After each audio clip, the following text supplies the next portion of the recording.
ராஜபக்சே வந்து திருப்பி இருக்க முடியுமா என்று யோசித்து பாருங்க. என்ன நடந்தது? நாம எல்லாம் ராஜபக்சே வரக்கூடாது போராடி இவரு நீங்க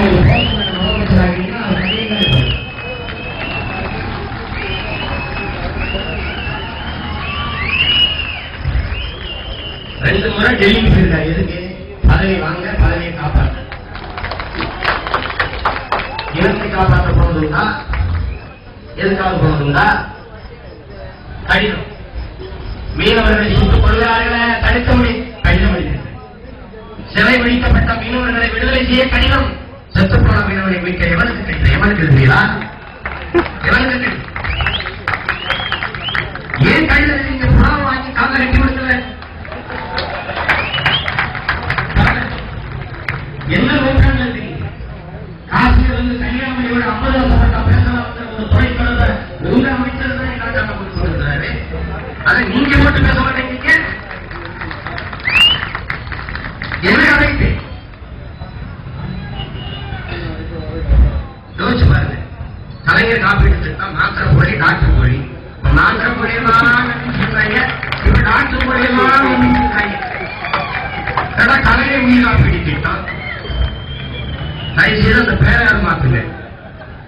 அதுவும் போலி திட்டம் வரும். போலி திட்டம் என்ன கொடுக்குது? ₹1 சாதனை சாதனை, 1 கிலோ பருப்பு ₹100 வேதனை வேதனை. என்னது? இலவச தொலைக்காட்சி 8 மணி நேரம் மின்சாரம் இல்லை. இது சாதனை வேதனை.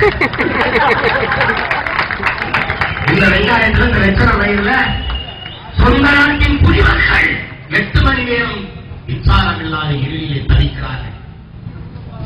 சொந்த நாட்டின் குடிமக்கள். இலங்கைக்கும் இந்தியாவுக்கும் இடையே மின்பாதைகளை சரி செய்து 1000 மெகாவாட் மின்சாரத்தை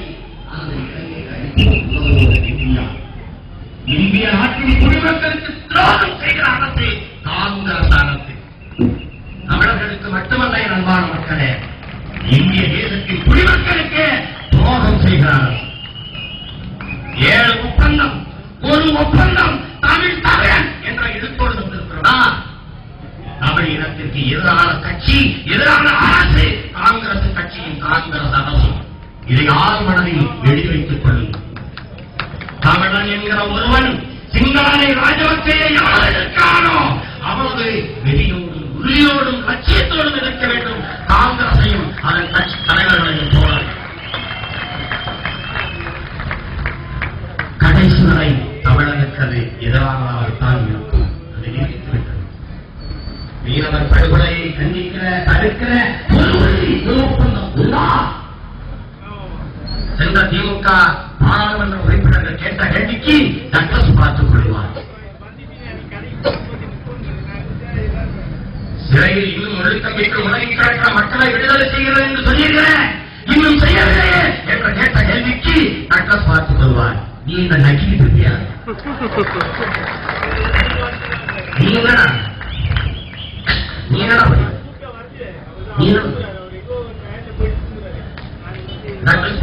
என்ன ஒப்பந்தம் செஞ்சீங்க?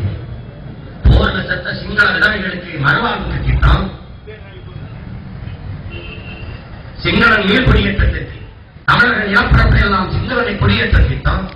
அது சரியா நடக்கிறாங்க பார்க்கறதுக்கு யாழ்ப்பாணத்திலையும் அங்கே மற்ற மற்ற இடங்களிலுமே இந்திய துணை தூதரகம் இல்லைன்னா அறியாம கோமாளி பள்ளியில தமிழர்கள் நடிச்சிருக்காங்க. இந்த வடிவில் சொல்ற மாதிரி எங்களை வச்சு காமெடி பண்ணாதீங்க. நீங்க காமெடி பண்ற எல்லாம் நீ என்னென்ன பண்ற, என்னென்ன அக்கம் பண்றீங்க, எந்தெந்த வித்த காட்டுறீங்க, எப்படி எப்படி நீங்க கண்ண அடிப்பீங்க, குட்டி கண்ண அடிப்பீங்க எங்களுக்கும் தெரியும். அதனால நீங்க ஒண்ணும் இது பண்ண முடியாது. கலைஞர் கருணாநிதியிட்ட கேட்கிறாங்க, இந்த ஈழ பிரச்சனைகள் மத்திய அரசின் செயல்பாடு எப்படி இருக்கிறது, திருப்திகரமாக இருக்கிறதா? கேள்வி. திருப்திகரமாக இல்லை என்று சொல்லிவிட முடியாது. ஆனால் மனநிலை நம்பி இதை ஏதாவது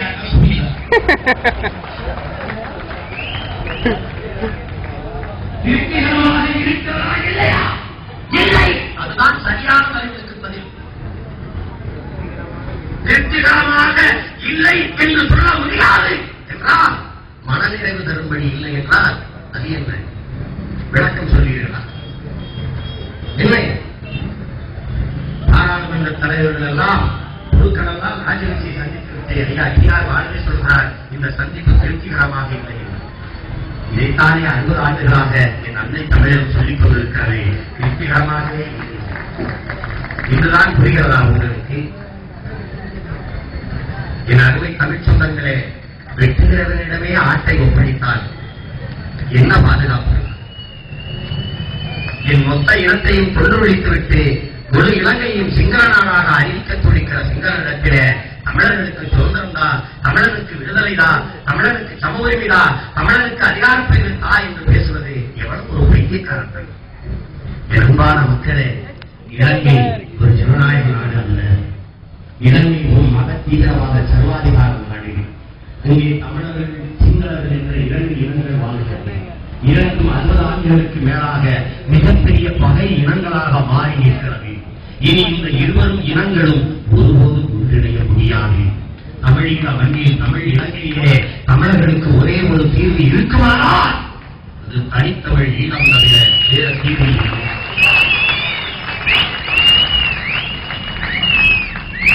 வேற தீர்வு இல்லை. இதை நான் சொல்லவில்லை, இதை தமிழர்கள் நாங்கள் மட்டும் சொல்லவில்லை. உலகத்தின் சொர்க்கம் போல ஒரு வர்த்தக அப்படி தளம் போல இருக்கிற சிங்கப்பூர், அந்த சிங்கப்பூரை நிர்மாணித்த அந்த சிங்கப்பூரின் தந்தை என்று சொல்லப்படுகிற லீ குவான் யூ இந்த பெருந்தலைவர் மலேசிய மண்ணிலிருந்து சிங்கப்பூரை தனியாக பிரித்து சென்று சுதந்திர நாடாக அறிவித்து இன்று வளர்த்தெடுத்து வைத்திருக்கிற அந்த தலைவர் 30 ஆண்டுகளுக்கு மேலாக அந்த மண்ணை ஆண்ட தலைவர். இன்னைக்கு அவருடைய மகன்தான் அந்த மண்ணின் பிரதமராக இருக்கிறார். அந்த தலைவர் சொல்கிறார், தமிழர்களுக்கான தீர்வு தமிழீழம் தவிர வேற இல்லை.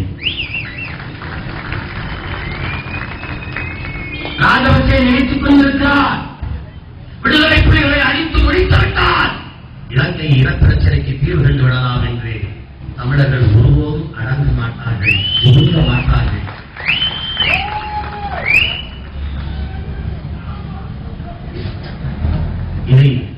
இதையும் அந்த பெருமகன் தான் சொல்லுகிறார்.